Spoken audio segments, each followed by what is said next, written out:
What's up, guys? This is Coach Grant with First Down Training, and today we're going to be breaking down why Calvin Ridley is one of the best route runners in the NFL, one of the most explosive route runners in the NFL. So I hope this video helps you guys out. I hope it could teach you a few new things. But also, fellas, if you are a wide receiver, DB, any skill position player, any player in general, and would like to get faster, check out that very first link in the description below where you can get access to 50+ speed and agility drills, all for your running mechanics. We give you different plyometric drills, and we organize each specific speed drill into categories. We give you the exact sets and reps to do, and we include workout plans for you to follow. So if you guys want to join First Down Speed and Agility Training, check out that very first link in the description below. Again, fellas, let's get started with this video. So I think people forgot with the year off on just some total BS with Calvin Ridley. Like, I don't think he should have been suspended, honestly, for even maybe a game. I really don't think it was warranted, and people forgot how talented this dude actually was, and that's why I want to break down his routes today.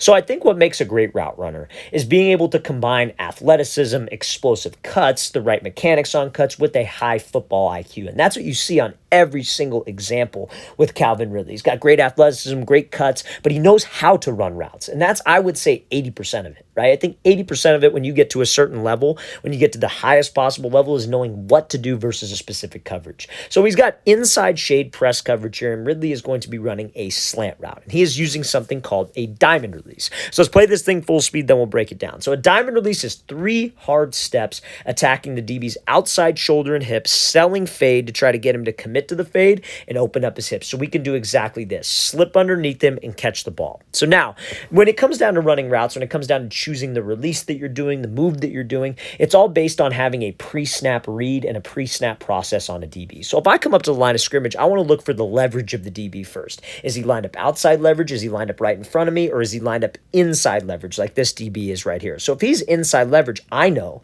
that he's trying to take away the inside route. And that's the exact route that I have to run: a slant, a dig, maybe a post. He's trying to take it away. So I got to make sure that I have a plan to beat that specific leverage, to beat the way he is playing me. The route doesn't dictate what release I do. The DB dictates what release I use. You should have 5 to 6 releases in your head, max as a receiver, that will work against different situations that you might see. So this diamond release, like we said, we're taking 3 hard steps. So that's 1, that's his second step, that's his third step. Our goal is to try to get this DB to commit to a fade so I could slip underneath him. I'm not trying to force the slant because this DB is not going to give that up. His sole responsibility, being inside shade. Don't give up the inside. So if you try to force it, he's just going to get hands. He's going to keep his leverage. And sooner or later, you're going to be running into linebackers because you forced that stem to the inside. So we have to attack the outside. Now, it's much easier said than done. Hey, just go take 3 steps at his outside shoulder. Let's pray that he flips and let's slip underneath. Guys, you got to do more than that. Your thought process shouldn't be, oh, well, what if he doesn't open up? Your thought process needs to be, I'm going to make him open up.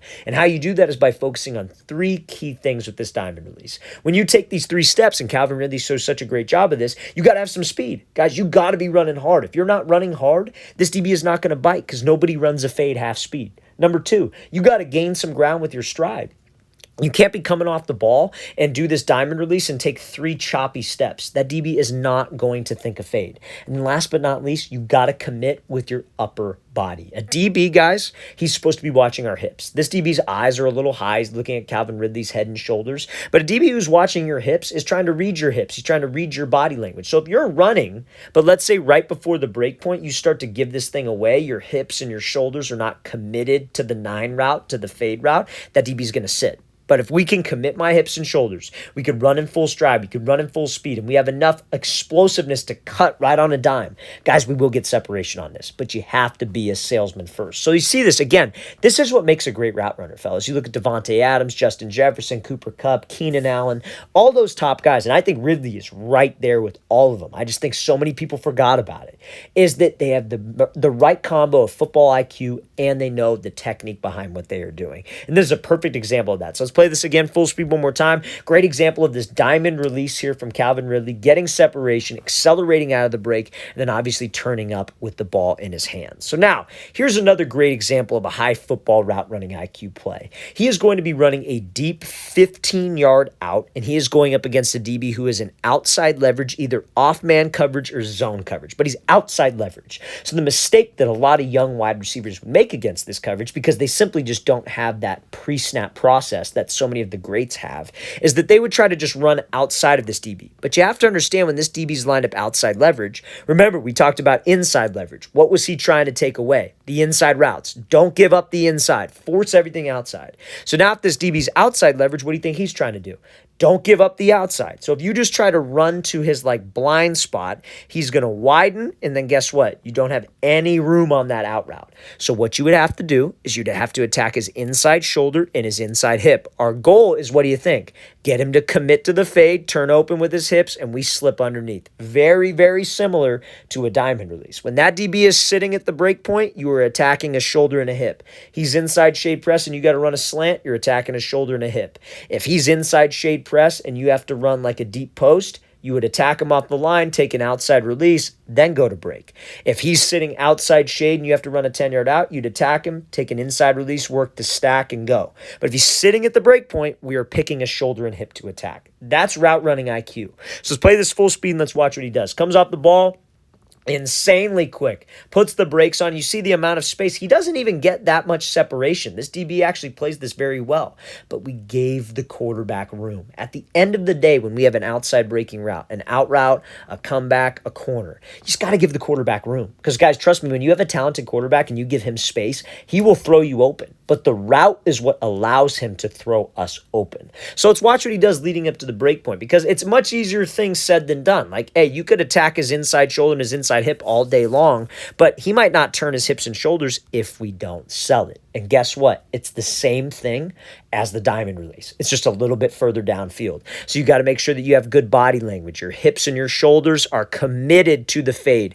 Right before the break point, we are not raising up. We are keeping my stride. We are running in full speed, and we are committing my body language, because that is what makes the DB turn. And then you see he sits his hips on down. He's violent with his hips. That's the technique like we all talk about, right? It's a combo of route running IQ and technique that makes a great route runner. That's at least what I look for in a great route runner. And you watch all the best, they all do it, because at a certain level, in high school, you might be able to get away just being bigger and faster than everybody. A lot of people think that's all it is about the receiver position. He's got to be faster than everybody. What happens when a DB is just as fast as you? And DBs are the fastest players on the field, and they are smart, they are physical. What are you going to do if you don't know how to run routes and your game plan of just running around dudes fails? You're not going to be able to play, guys. You're always going to be matched up eventually with a DB who is just as good of an athlete as you. And this route running IQ combined with technique is what gets you open. So let's play this thing again, full speed one more time. This is a great example of Ridley pushing vertical, snapping his hips, and then getting in and out of this route. Okay, so now this break here from Ridley is going to be, he's running like a slant out. Some people might think of this as like a post out. There are a couple different names for it. It's not a whip route though. A whip route, you're going to keep your hips and your shoulders facing the line of scrimmage. He full blown turns his back and runs out of it, almost like a banana out route, if you will. Some people call it a blaze out because he takes 3 steps. But I want to talk about the mechanics of the steps and his attention to detail on his break. So let's play this thing full speed. So he comes off here, sells the slant, puts the brakes on, and is able to get in and out of this thing in about 3 to 5 steps, right? So now, this break point, a lot of you might be thinking, well, coach, I don't have a slant out. Some people call it a martini route. I don't have this in my playbook. I run routes like curls. I run routes like comebacks. I run hitches. The way he gets in and out of this break is how you would get out of any type of break where you have to drop your hips. Remember, the routes may change, fellas, but the breaks will always stay the same. You'll always be cutting off a 1 foot, 2 feet, 3 steps, 5 steps. It's all the same, guys. The routes may differ, but the break will stay the same. So let's look at his attention to detail here. So on this blaze out, he's going to be snapping with his inside foot. So the goal is to be able to drop his hips on the inside foot. Second step after that pivots him and gets his hips out of the break. Third step hooks around and he drives off the third step. So when you guys are running a route and you're obviously selling vertical, you're running hard, running in full stride, committed with your hips and shoulders, it is very, very tough to break on a dime. A lot of people throw that term around like, hey, stop on a dime, cut on a dime. A lot of people throw that out there, right? Now, it's much easier said than done. When you guys break on a dime, you have to be violent with your hips. You have to make sure that you're sitting your butt down and you are essentially bringing your chest to your quads. That is how we are able to slow down.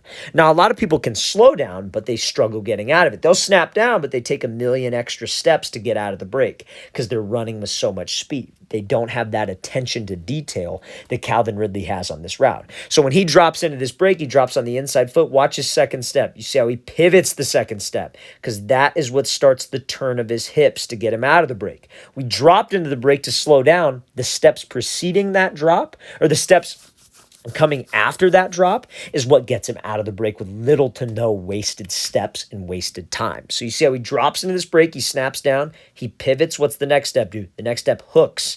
And that hook step is because of the pivot step. If he doesn't pivot with the second step, he snaps, and let's say his toes stay pointed forward, the third step hooks, the fourth step, then the fifth step, and then he's out. That's 2 extra steps because he didn't pivot. And it's a simple step, but that attention to detail, fellas. Imagine if you're running a comeback and you're braking on your inside foot. The second step pivots, the third step hooks. Imagine getting out of a comeback in 3 steps. That's pretty tough to guard if you can sell vertical and drop on a dime. This attention to detail is what matters with your brakes, fellas. Now, this pivot step is not a soft step. You snap and you pivot. It's a cut. You are cutting. You are stepping hard. That step is meaningful. Third step hooks around, and guess what you do off that third step? You push off of it to get you in and out of the break in 3 steps. You might consider this 4 steps because of this step right here. It doesn't really get him out of the break. That's usually as quick as they come right there. Snap, pivot, hook. That attention to detail. If you can, on the snap step, be violent, get low, decelerate, the pivot and the hook is the difference maker. A lot of wide receivers can snap down. A lot of wide receivers can drop their hips violently. A lot of wide receivers can change direction, but not a lot of them can do it with little to no wasted motion like Ridley does right here. Again, fellas, I think people forgot how good of a route runner this dude was, and I think he's in for a very, very big season this year where he's going to get a lot more highlights just like these last 3 that we looked at.